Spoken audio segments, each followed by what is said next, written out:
hi, John, and thank you so much for being with us in such times. It's always a blessing to share the practice with you. My question is, in such time,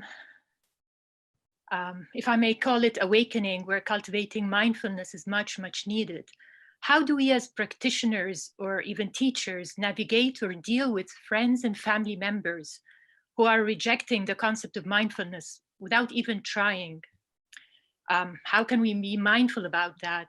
Do we keep trying, or do we simply just let them be? I can feel the energy in that question.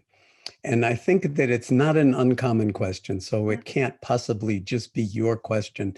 And that's one of the beauties of our engaging in this way together with thousands of us online at any one moment, that your question actually reflects something that probably a whole lot of people are dealing with. And what I would say, Rasha, is that first of all, we need to be very careful about, or very mindful of, our own motivation in regard to this challenge.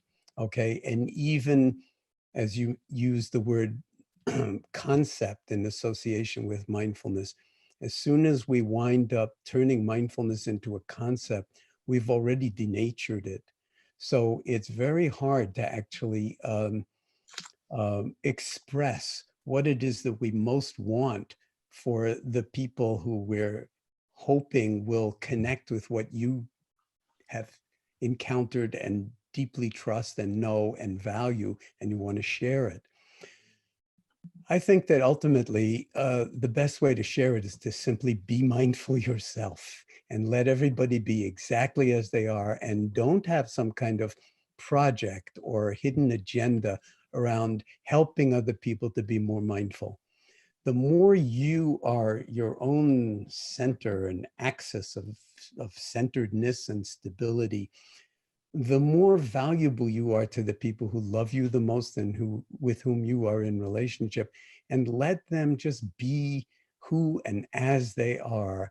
Meanwhile, you're practicing. And the fact that you hold this space in a certain kind of way transforms everything, including all those relationships. Over time, that may result in them wanting to sit with you or whatever.